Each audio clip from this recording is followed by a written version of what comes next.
Okay, great. Thanks, Richard. We are starting our peer support group meeting.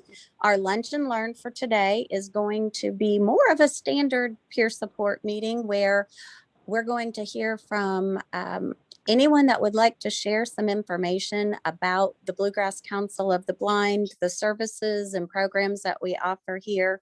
We would love to hear some personal stories of how the organization and the participation that you've had, how that has impacted your life and made a difference for you and your family. Um, I'm Teresa Thomas. I'm the executive director, and I will kick this off. I wanted to let everyone know that we are recording, so please refrain from any personal information that you don't want recorded. And we have several people on here. I think a few of them have already let me know that they're interested in sharing some information. And I'm going to start because even though I am a staff member here, I am also a client or consumer because I am legally blind. And I have definitely benefited from many of the services and programs here at Bluegrass Council.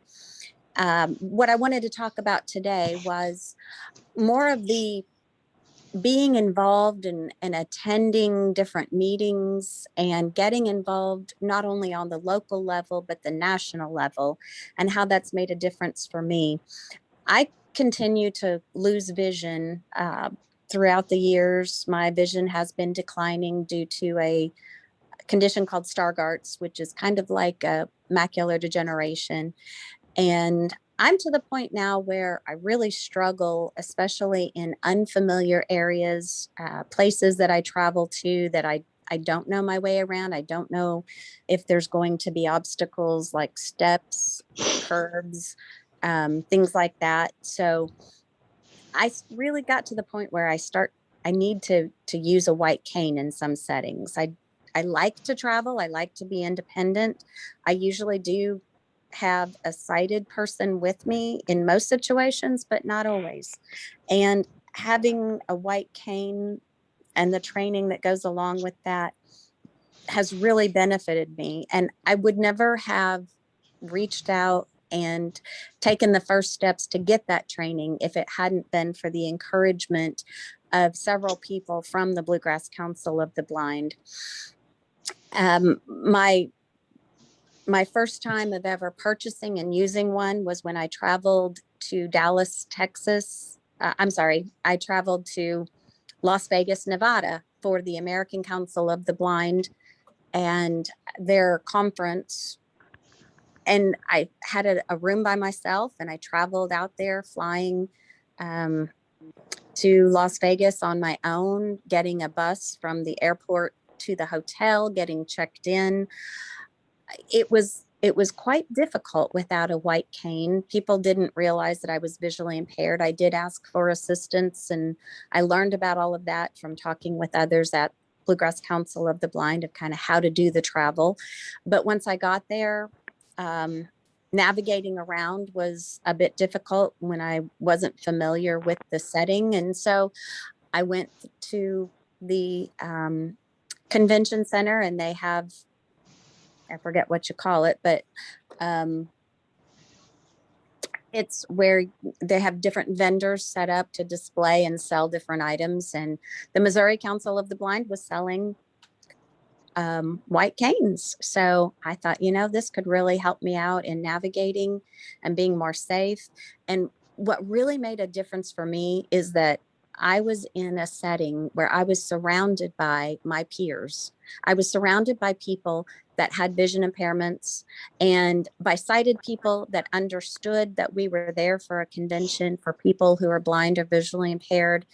And it made me much more confident to take that cane and use the training that I had had, and to be able to use that cane to do more things independently while I was there.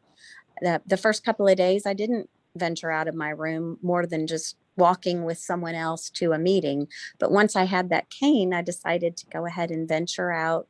And I didn't feel so awkward being in a setting where there were hundreds of other people using white canes and guide dogs and sighted guides. And it really made a difference being able to be surrounded by others who were like me and to be able to talk to them about my feelings and my experiences. So that made a huge difference. And being here at Bluegrass Council of the Blind, using my cane when we go out for community outings, it's really given me the confidence being around other people in just sharing the different types of emotions that I'm dealing with by using that cane and being identified as a person with a vision impairment. It was really tough at first, but by being around other people and being able to talk to them, it's made me much more independent. It makes me much more confident in my skills of using that cane and to want to get out and be more of a part of the community. So that's kind of my story. And I'm going to go ahead and open it up. I think Arthur is on here and he wanted to say a few words about his experiences. Well, I'll pick up on a white cane. I've got wet macular degeneration in my right eye, which has gotten pretty serious. Totally blind in my left eye. I have enough peripheral vision I can see to get around in most circumstances.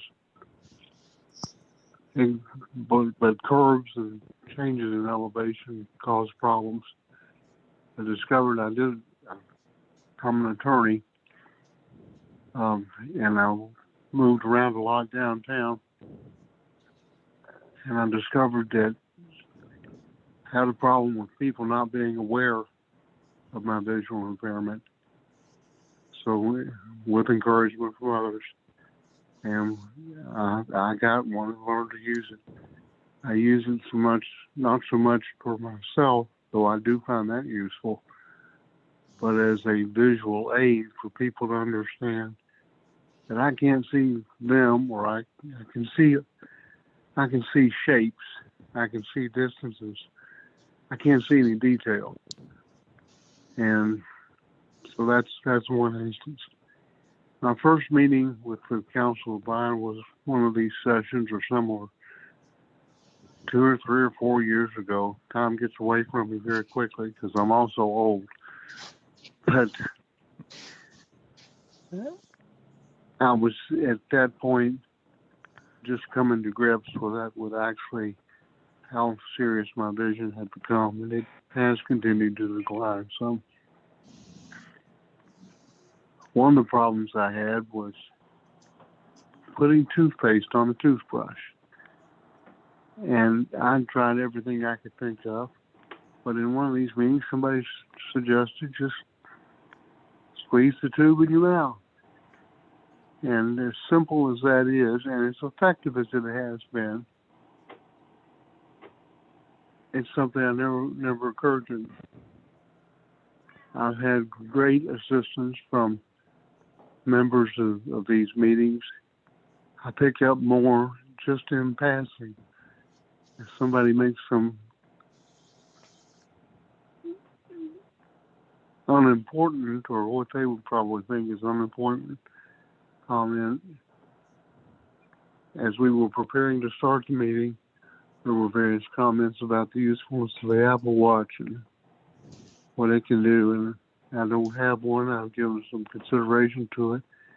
And as I hear more, that consideration is increasing. I've had great assistance from Richard and Sam and others with various technological issues. Spent some time with Richard last night, very productively helping me resolve some email issues on my desktop, which I have spent hours and hours and hours over the last 2 or 3 months trying to figure out. But naturally, with a little more experience,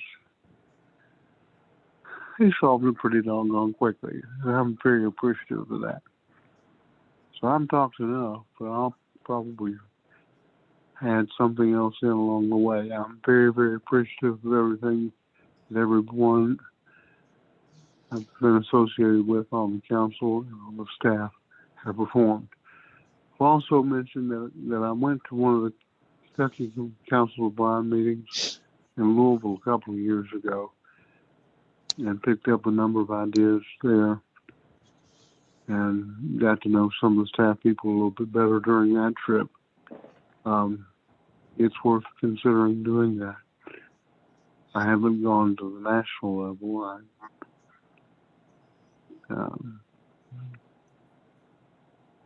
But I do read newsletters on occasion. I thank everybody for your help. Thank you, Arthur. Thank you for sharing that information. And you did bring up a good point. I too have traveled to Louisville for the Kentucky Council of the Blind meetings. I'm a member there also. If you're not aware, you can be members of multiple affiliates of the American Council of the Blind. And I do value the Kentucky Council of the Blind. They offer things like their state conference in November. Usually around March or April, they have a Crossroads conference, which is a great learning opportunity, and other opportunities throughout the year. And if any of our members are interested in attending any of those, we usually put them in our newsletter. And Kentucky Council of the Blind is really great at offering assistance for registration fees and being able to attend those. Sometimes for out-of-town guests, they include some financial assistance for overnight stays at a hotel if you need to stay overnight. So if anyone is interested in reaching out and learning even more, branching out and connecting with even more people, Bluegrass Council of the Blind works very closely with the Kentucky Council of the Blind. And there's also affiliates all across this country, in every state, and they all have different conferences. And you can not only attend in person, but because of COVID-19, they're all figuring out how to do their conferences virtually. And many of them are free or very reasonable, $20 to $25 to register for those. So I would encourage that too. And thanks again, Arthur, for sharing that. Was there someone else? I think Kimberly, did you want to say a few words? Yeah, that'd be fine. Sure. Okay. I'm going to go ahead and mute here. I am visually impaired, legally blind. I also have glaucoma, and I have a hearing impairment. I wear hearing aids. My diagnosis was probably when my mom was pregnant with me, when they had the German measles and rubella outbreak. I've had congenital cataracts, several surgeries for that, and then I've also had several glaucoma surgeries, especially since 2016. I've had 7. Wow. I am not sure exactly how I found out about Bluegrass Council for the Blind. It might have been on Facebook. I don't remember. Before I found out about BCB, I had never been around anybody else that was blind or visually impaired. I think that BCB has helped me in almost all the areas and services that they provide, like the mentoring support group. I've gotten to be around other people that are blind and visually impaired, and show support for one another and talk about things like the challenges we face and all that. With the assistive technology, I've gotten to receive some items from the distribution program, like the large print pill boxes, handheld magnifiers, and digital magnifier. I've also gotten help with my laptop to put accessibility features on it. I've learned about magnification, Alexa, and I could go on and on. with the lunch and learns, I've gotten to hear several speakers, like the speaker we had from Guide Dog for the Blind, the Helen Keller National Center, Wheels. And I found out about the other transportation service that I've been using lately, and I got a scholarship from ITM Bluegrass. So the lunch and learn with the guest speakers have been very helpful. I also enjoy the community outings that we've had, where especially when we had the outing, we can get together with other people who are blind and visually impaired, have a good time together, fellowship with one another, go out to eat, that kind of thing. I really haven't had that.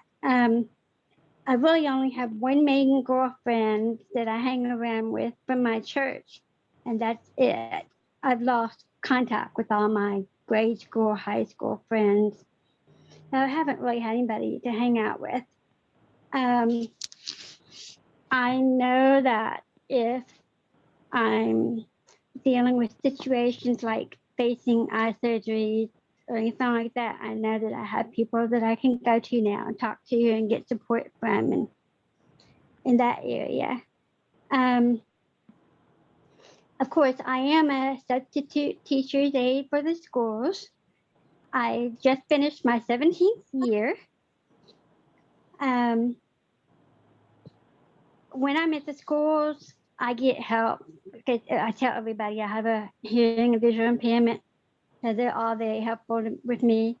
The main problems I have are number one, of course, I can't drive. And number two is I have trouble reading real small print. So like if I'm in a kindergarten class and the kids need to log on to their Chromebooks, I have to get the teacher to do that because I can't read a real small screen. But like I said, just about all of the services BCB offers have really been put to good use for me. And I appreciate all that you all have done, and the staff is very friendly and helpful. That's wonderful. Thanks for sharing that, Kimberly. We're glad that we can be here for you. And you've been a huge help to many other people through the mentoring and other group meetings and outings. I know that you've been an inspiration to me and many others. And that's one great thing about the mentoring program, the peer support here, is that people come in not just to get help, but to give help. And that really makes a difference in a lot of people with their confidence, that they realize that not only do they need to connect with others and to have that emotional support, but they're able to have some confidence because they're able to share with other people their successes, their challenges, and how they've overcome them, share solutions, ways that they've figured out to accomplish things. Like Arthur mentioned, the toothpaste on the toothbrush issue. Just learning from others is great, but there's many ways that people that participate are able to give back and to share with others their solutions, their techniques for living with low vision. Thanks for sharing, Kimberly. You're welcome. Thank you. Mm-hmm. I've got some. Sure, go ahead, Marty. Okay. I was going around trying to different places, trying to find out where I could learn Braille. I wanted to learn Braille real bad, because when my eyes are failing, my glaucoma was catching up with me, and so I wanted to learn Braille so I'd be able to like tell, men's room from women's room, or what kind of pops in the pop machine if it's on there, things like that, and so. Everybody kept telling me, well, you got to go to Louisville. You got to go to Louisville. I've been to Louisville, Charles McDowell Center a few times, to like computer training and different things up there. But I just couldn't go to Louisville because I have responsibilities here, and I can't leave them here, for a very long time. So finally, I found out that there was a program of y'all had somebody there that was teaching how to do Braille. I was like, oh, cool. So I signed up for that real quick, and um, so I learned the alphabet, and I learned the a few quotation not quotation marks, but punctuation marks, and the number sign and different things like that, and I feel a lot better from learning that, and I'm so glad that y'all was able to teach that. And I hope that somewhere down the line y'all will continue with to further that along, and so I can learn more Braille. But I'm grateful for what I have learned from you guys, and that's just what I wanted to say. So thanks a lot. Great. Thank you, Marty. I think Marty is one of our BCB members that has been the most active in, at least since I've been here. For sure, the last 2 or 3 years, there's not hardly a, a meeting or event that Marty has missed. Um, and you did bring up a great point. It was one of our peer-led programs. It was a service provided. I think it was 8 or 10 weeks long, and it was taught by a BCB member who wanted to give back and wanted to teach. And again, that goes back to our peer support of, just kind of learning from each other. And Kenny taught the basic Braille, the alphabet, punctuation, Right. numbers, and it was enough that you could make out basic, like if you're on an elevator, you could make out the numbers for your floors. Right. If you were, looking at a men's or a women's restroom sign, or you're at a hotel and you're trying to find your room number, you learned enough that you could locate that on your own. So Right.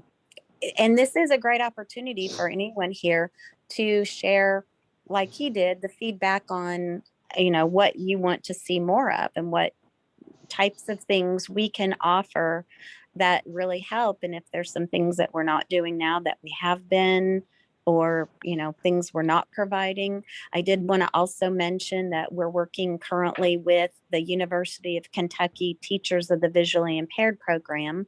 They have a master's in orientation and mobility. So they're training people to become orientation and mobility certified trainers. And we're working with them to provide some orientation and mobility workshops. And I know a lot of people are new to using a white cane. Maybe they've had some training, but not enough, or maybe they haven't had any.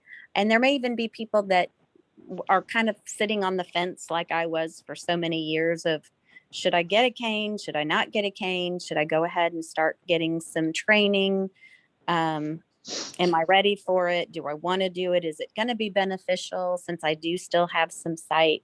So we're going to offer some opportunities for people to learn about that, learn how the cane can be beneficial in different circumstances, and get some basic cane training. We're also going to make some of those workshops more advanced for people that are avid cane users and want to get a little extra above and beyond, like doing orientation and mobility using a GPS system in addition to your own navigation, or using a guide dog along with your orientation and mobility skills. So that's something that's coming up here in the very near future. And I kind of wanted to get some feedback from you all on, would you be interested in participating in those, and kind of what level of training you would be looking for if you're more at that beginning point of not sure if you want to start using a cane yet, or if you had some training but need more, or if you're more advanced and would like some of the more advanced,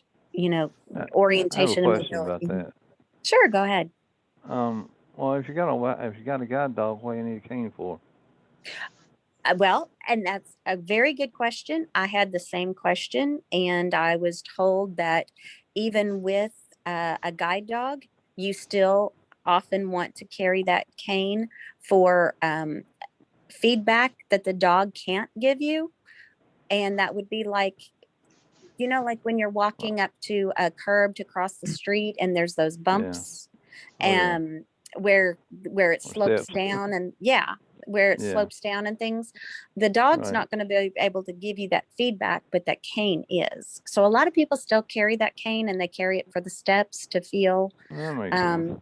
You know, the dog's going to lead you and he's going to go around obstacles and he's going to stop if there's, you know, cars coming or a bicycle headed towards you. But there's a lot of other things that that cane is going to give you feedback on that the dog isn't. So, Okay. but Teresa, these are good for that. Yeah, Teresa, go ahead. I have a question. Are these going to be in person or virtual or hybrid, some of both? Very good question.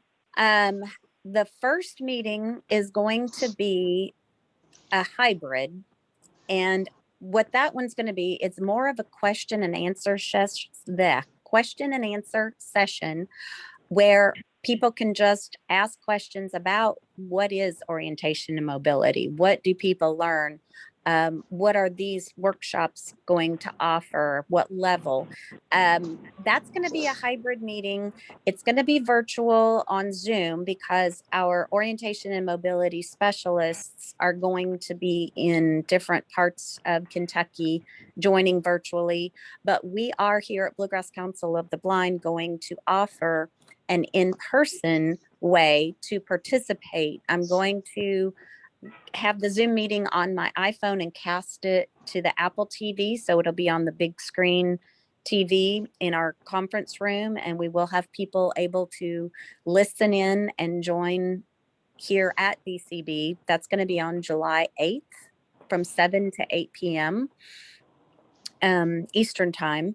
And we will be putting that into our newsletters. And if you would like to join by Zoom, you can email us or call us and we'll get you that link if you want to join remotely. And one other thing, Teresa, is we're also going to take these workshops on the road. So we're going to go do some of these in other communities besides Lexington and Louisville.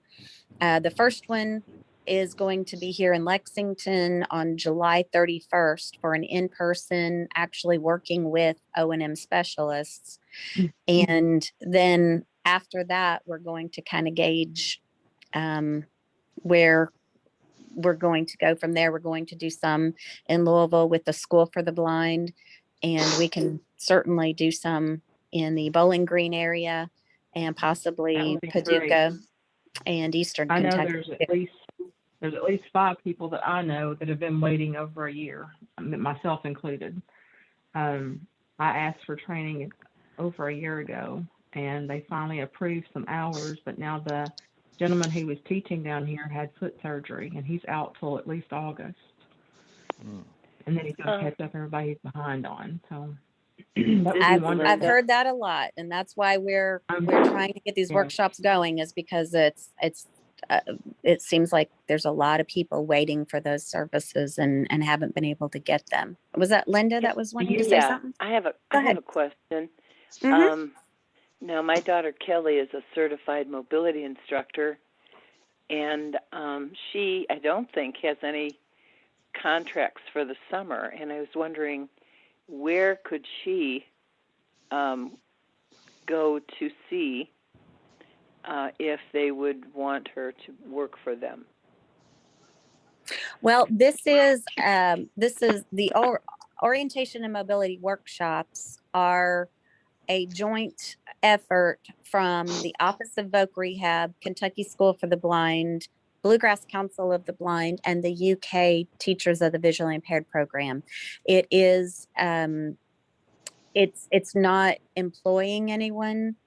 It is strictly volunteering. We're putting these Yeah. together free of charge to the clients. I get that.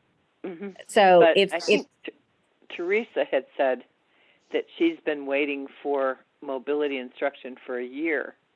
So I guess I'm wondering, I think that whoever would be teaching her would be an official,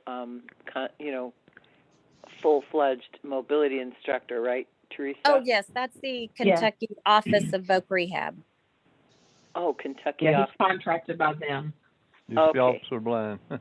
because, Yeah. like I said, if that person doesn't have a job right now, maybe Kelly could fill in because she works usually all year, but she doesn't have any work for the summer and could definitely use it. Well, that's what they do, Linda. Where are Get you jobs. located, They'll Linda? get jobs. I'm in Lexington, and so is Kelly. Okay. Where Yeah, are you, Teresa? I'm south of Bowling Green, almost on the Tennessee line, so I'm 2.5, 3 hours. Oh, I see. Way down. Yeah, that's the problem. Yeah, that Well- if would they be a got to problem. Bowling Green, that would be good, because if the workshop comes to Bowling Green, I know of at Mhm. least 5 people that would be able Yeah. to work with them. Right. And Great. the workshops are good too, of course. I have And- a comment.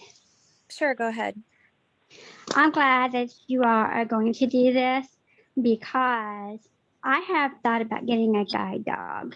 I have 2 people who say that they think I ought to get one, and one person says no. But anyway, I had been in contact with Bluegrass County, Department for the Blind and Department for Voc Rehab several times about orientation and mobility.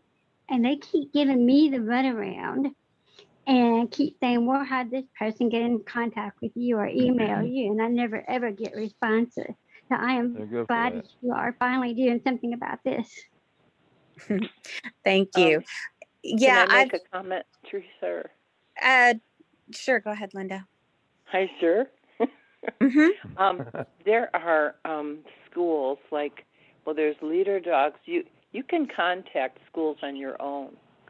And the first thing I want to say is that you said you want to get a guide dog, and I think everyone has the right to do that and to try it. If you, for some reason, find that after you've gone through the training and are using your dog that you really would prefer a cane, the best thing to do would be to return the dog to the school. And they would not object to that. But I think everyone has a right to try it and make their own decision. And also, I know that leader dogs, I don't know whether I've never been to leader, but leader does give some mobility instruction, and I believe they pay your way there, and you can stay there for a certain period of time to get mobility instruction with a cane first. And because that's kind of important before you have a dog to get better at a cane. But then, you can also get a dog at leader if you want to. And there's no charge to you for that. So you don't have to go through any agencies for the blind, and there's all kinds of guide dog schools.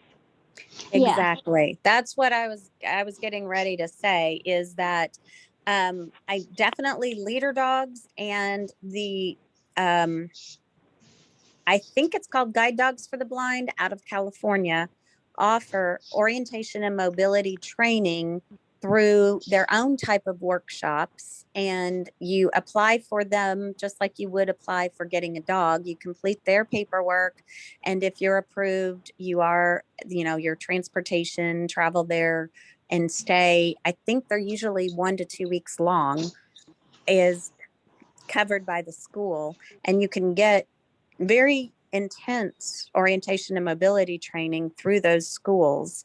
And that's whether you're interested in a dog or not interested in a dog. So even if you don't want to consider getting a dog, but you still want that orientation and mobility training, using a cane and using your skills to travel independently, you can definitely do that. And for those that are wanting to get a dog, it's also very good to go through those programs because you do have to be very proficient with your own orientation and mobility skills before you get a dog. It is a pre-qualification for getting a dog. So you can either Google that if you'd like, or if you'd like to contact us, we can look up the websites or the phone numbers where you can give them a call and find out more about their orientation and mobility training clinics or workshops. I'm not exactly sure what they call them, but if you're interested in traveling and doing that, you can definitely do those. I would be interested in that information. I do have application for 3 places, but I'm not sure if that if any of those are for the one you are talking about. Mhm. I do believe when we had that lunch and learn meeting with Guide Dog for the Blind, I think they were out of Michigan. Yes, that's Yeah, they Leader were. Dogs, and they are out of Michigan, and they do definitely have an O&M program to learn basic O&M with a cane without using the dog, as well as with the dog. Yeah, our contact there is Beth Slade, and she's extremely helpful at answering those questions and referring you to their application department to get started on applying for those types of things. Teresa, So- thank you for all the info. I've got to jump off and get on the McDowell call, but please add me to the O&M workshop. Oh, email trail. sure. Absolutely. We'll get that to you. Just a quick question, Teresa, are the people that's waiting in your area that you know of, are they more at the basic beginning level, or they had some but need more? Some of both. Some of those? Okay. There's, yeah, some of both. I mean, I know one for sure is about where I am. He actually got to work with Tim 2 times for a couple of hours, and then he had surgery, and he hasn't seen him since, and that was in March. Yeah. So Okay. he's trying to go back to work, and then myself I'm new, and then the other 2, one's had training like 20 years ago, but never really used it because he still had sight. That's Richard. Like starting over. Yeah. Yeah. And another one's a new member we just got in South Central Kentucky, and she had training years ago, but mainly depended on sighted guides for years, and would like to brush up on several things. And I'm sure there's more that I don't know about. You know, there's Right. probably others around Bowling Green that I don't know about. I'm just talking about the ones I've met during our classes at McDowell. Yeah. I think a lot of the issue recently is that COVID-19 has made the Department of or Division of Blind Services unable to meet in person, and O&M is just not something you can do over the phone or by Zoom. I mean, you've got to be there with a Well- person. Yeah. Most of it, yes, but I think there are some things they could be doing Zoom now, and actually McDowell's trying to get that started. There are things you could tell us on the phone or tell us via Zoom, and like some of you still have vision, they could see what they're doing. But simple things like, what's the etiquette for if someone sighted guide helping you in, you've got your cane to a restaurant, do you then put your cane up so you don't go up between everybody's legs or up under the chairs, or that kind of Yeah. thing if you're trying to maneuver through the restaurant? I don't even know what I'm supposed to do. And in airports, to find a restroom, just things like that, simple things. Those you got to just tell somebody. I mean, yes, you got to do it eventually, but if you knew, you could try it on your own, and then.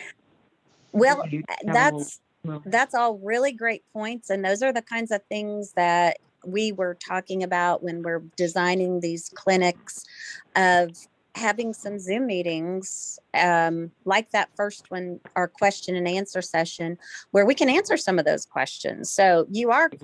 Exactly. There is some stuff you could do by Zoom, and we were talking about, how Bluegrass Council of the Blind can kind of step up, and that's kind of our part of this partnership for the workshops, is to be able to have some small groups and discuss these things and just kind of share that etiquette, and not just yourself and using the cane and what to do with it, but how do you request for sighted help? How do you tell somebody when they grab you by the arm, no, don't do that, please let me take your arm? What's the best way of telling them and explaining it? So that's going to kind of be Yeah. some of our sessions that we're going to do, and those will be some in person but have a virtual option too, so hybrid. That's great. That's Well, I great. tell you, But, some wheels drivers need to learn that.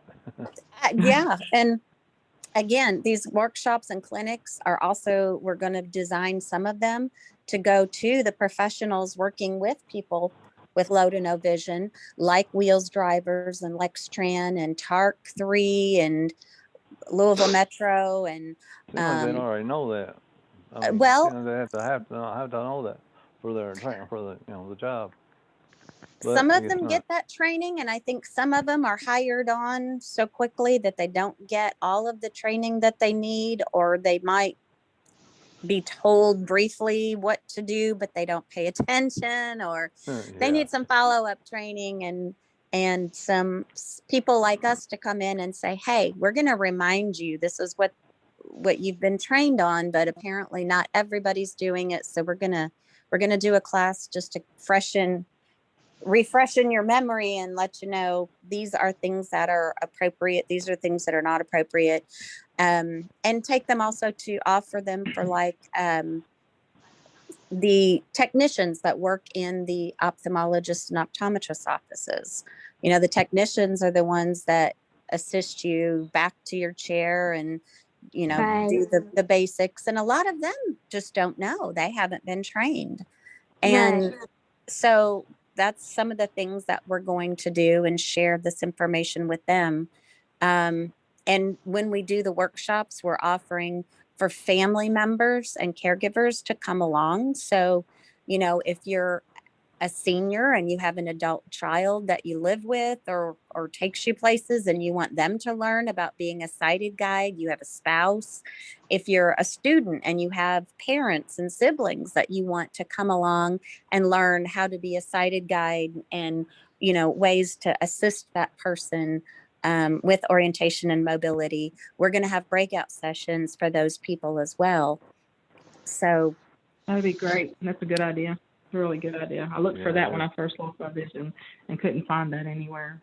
I tell you where I That'd be- found it most is YouTube.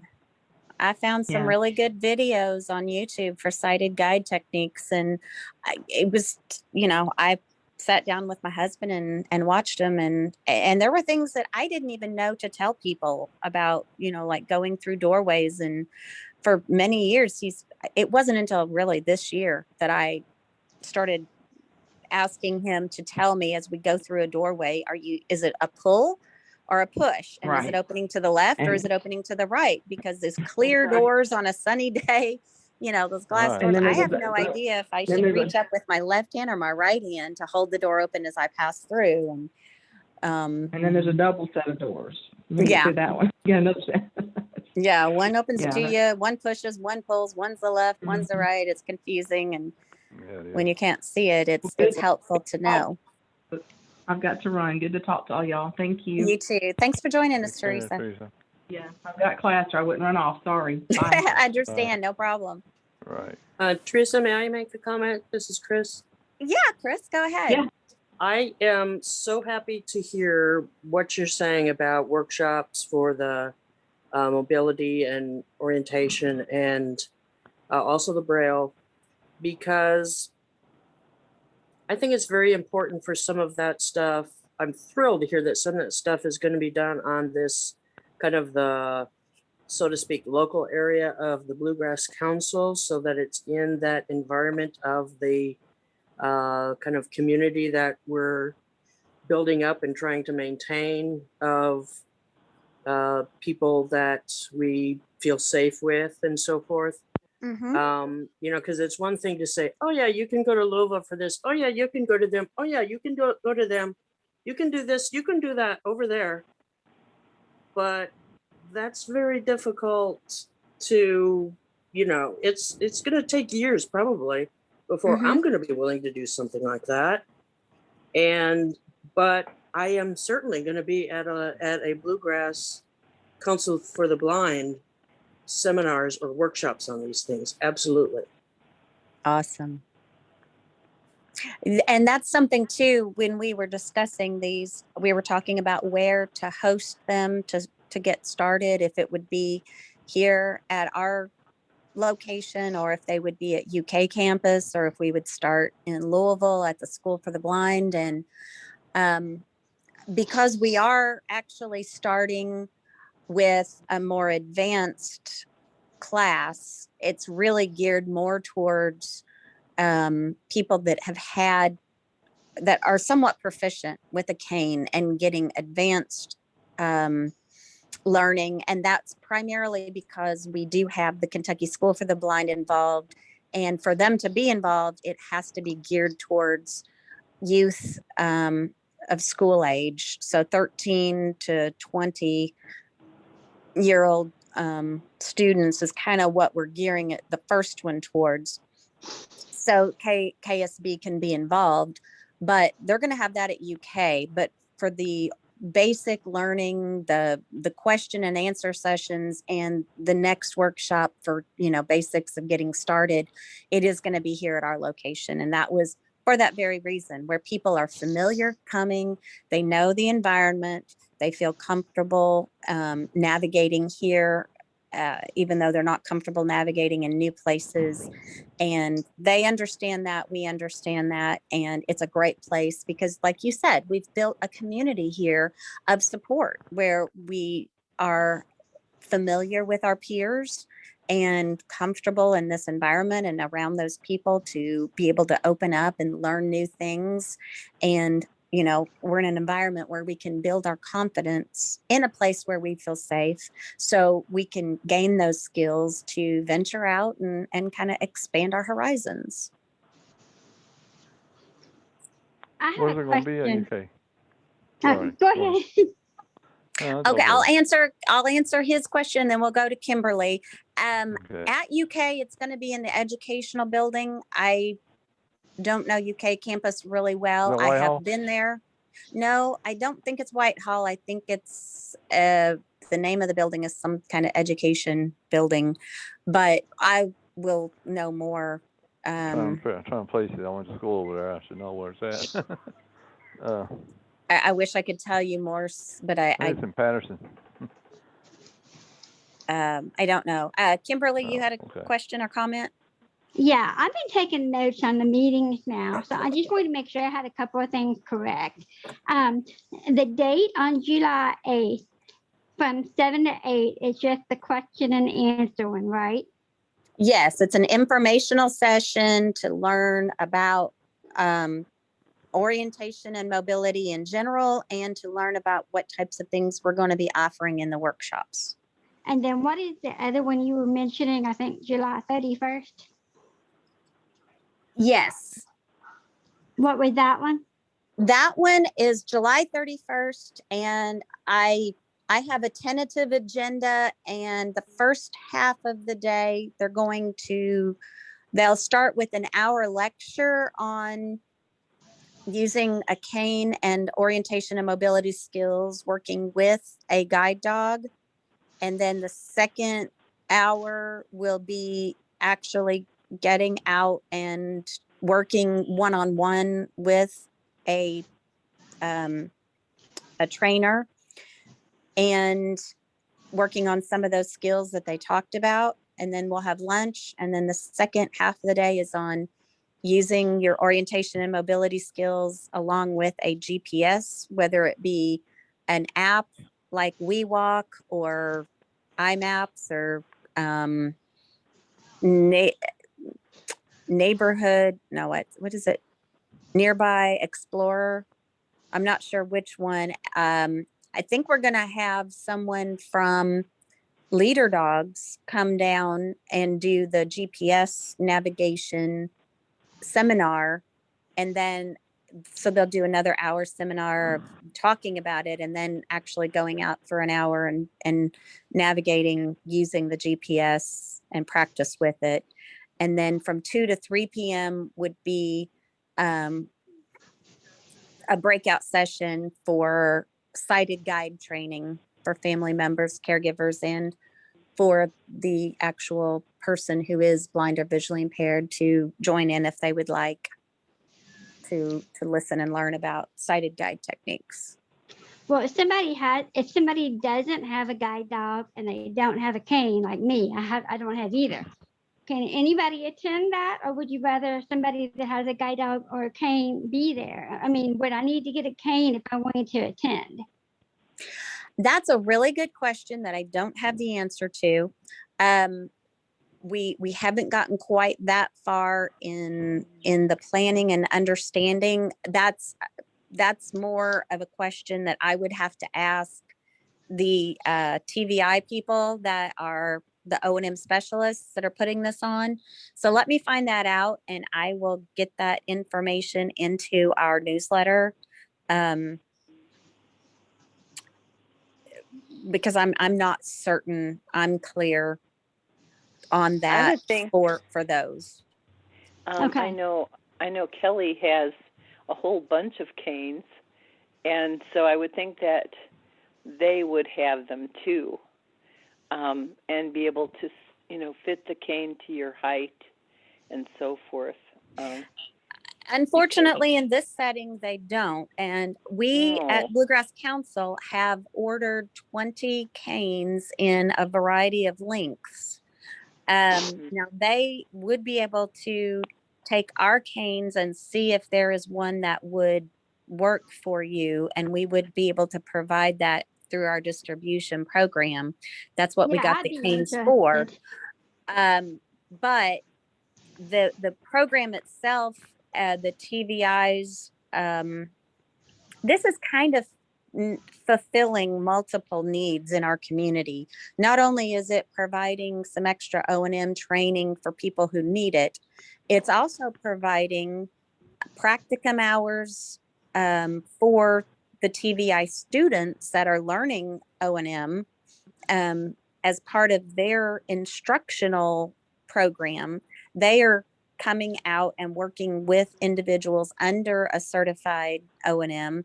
And certainly if Linda, if your daughter Kelly would like to volunteer for any of them coming up, we're looking at doing one a month. We might start out every other month until we get a good rhythm going, but we are looking at continuing them. And if she ever wants to volunteer with any of them, we need certified O&Ms for these students to work under, because we want to be able to break out and have each person that has a vision impairment that wants individual training to be able to get an hour or two of training during that workshop one-on-one. So let me find out those answers and I'll get those to you, and we'll get those into the newsletter with the description of what we're doing. And definitely the July 8th is open to anyone and everyone. And if for some reason I don't get a clear answer by the June newsletter, we can definitely get a clear answer at that July 8th meeting. Anyone else have any questions or comments? What time's that thing on July 8th? 7 to 8 p.m. Oh, okay. That's cool. I have a doctor's appointment that day. I think I can make that though. Yeah. I hope you're done with Okay. your appointment by then. I should be. Teresa, Yes, sir. I certainly am not aware of everything that the council has available. But I have a question or suggestion. Yes. These meetings of this sort that you're recording today, is there a way to create a library of them, for lack of a better term? Yes, sir. We are making them available on YouTube, on our YouTube channel. Okay. I didn't even know we had a YouTube channel. Yeah, we're starting to make these available on our YouTube channel. I'll try to get this one up as soon as I can after the meeting is over. The last one was on my email. Well, We can email them out to people if Yes. if people let me know who wants it emailed to them. I'll be happy to shoot anybody an email about them. And what I believe that if you go to our website online to bcbky.org, I believe in the left-hand column there are links to like our Facebook page, our Twitter page, and our YouTube channel. And although there's not a lot of content on there yet, we are slowly adding things like this, doing more recordings and adding videos and audio recordings to help people where we can share this information for people who aren't able to attend in person. So yes, we are making a library of this. It is being added to and built up. So stay tuned and check that out when you get a chance. And we've had that's it in our great. news. We've had links to it, to our YouTube, in our newsletter, and on our Facebook page.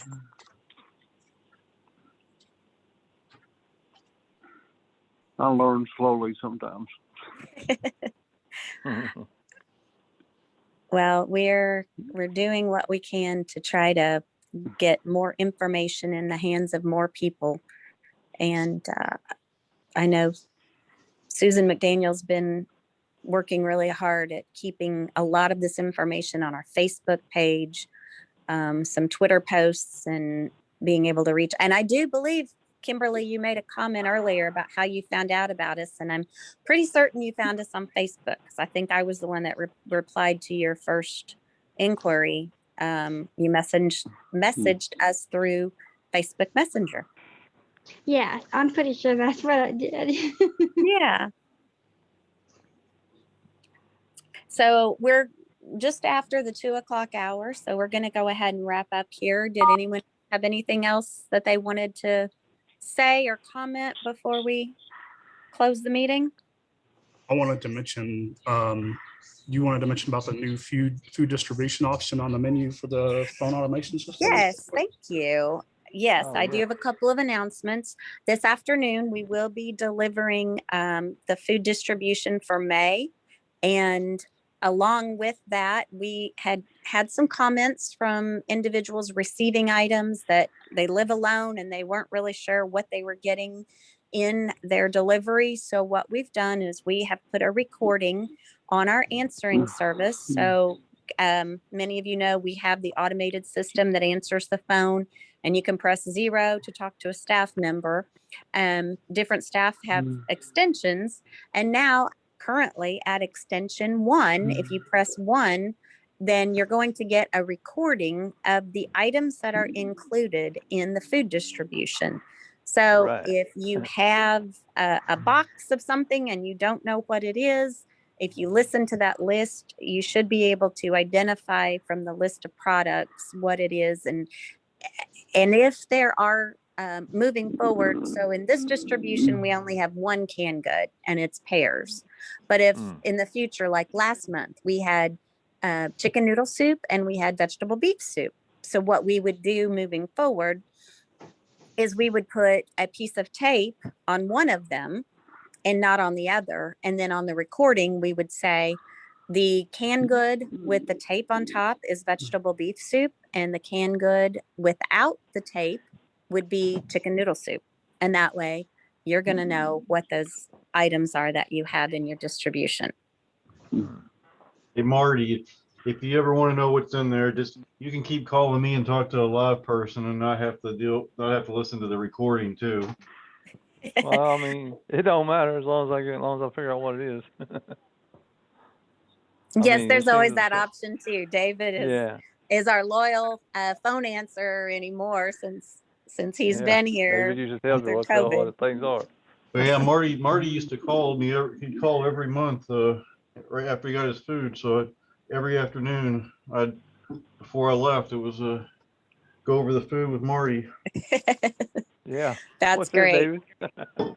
Well, Hey. just in case David's sick or not here, or he has to leave before you get your food, Marty, now you can call and listen. Well, that's great. That's very beneficial for me. Good. I'm sure it's beneficial for a lot of other people too. Probably so. We hope so. All right. Well, I also wanted to remind everybody that we do have our membership meeting on June 6th. That's Sunday, June 6th from 5 to 6:30 p.m. That will be here at the Bluegrass Council of the Blind in the back parking lot. Weather permitting, we're going to have tables and chairs outside. We're going to have Raising Cane's box lunch. And we're going to also conduct a short business meeting to vote on some bylaw changes. If for some reason we're not able to do that outdoors, we'll move it inside unless we have too big of a crowd. And if that's the case, then we may have to postpone. So if the weather looks like it might be like it is today, if it looks iffy, please call us before you head this way, just to make sure that we are having the meeting in person. And that way we don't get anyone showing up if it's canceled. We want to make sure that everybody is informed. So we want to remind everybody of that meeting, and our lunch and learn for June will be in person also. And that will be June 23rd. And our speaker will be by Zoom. The speaker is going to join us remotely. It's the Accessible Pharmacy, which is an mail order pharmacy that is created and managed by people with vision impairments. And they have 61 employees across the country and some really amazing services, more than just your regular CVS pharmacy, large print documents. So I think everybody will be really interested to learn about that. And they've got some really great solutions for getting prescriptions to people, getting prescriptions separated and into daily packets and things like that. So please join us on June 23rd for our next Lunch and Learn. Will that be from 12 to 2 like it was before the pandemic? Yes, it will. Yes, it Okay. will. Good We'll question. serve lunch. Very good question. It will be 12 to 2, and we will do food distribution following. So if we can distribute the food to people who are in attendance in person, that would save the number of deliveries that we have to make. That would help us out. And we are looking at probably continuing the deliveries if people can't be here in person for those Fayette County people that are getting food. I'm not exactly sure how all that's going to get pulled together. It might end up, and probably will end up, being delivered on a different day. It would probably be delivered on Thursday or Friday, or possibly the following Monday. So we'll just kind of have to see how that works out. But we'll keep you posted on that. Okay. Thanks, everybody. We appreciate you being here and for sharing. And hopefully this has helped a few people. And even if they haven't helped people here, hopefully our recording will help people in the future. So y'all have a great week. And we will Thank you all very see you much. soon. All Bye-bye. right, see you later. Yeah, Bye. thank you. Bye. Goodbye. Bye.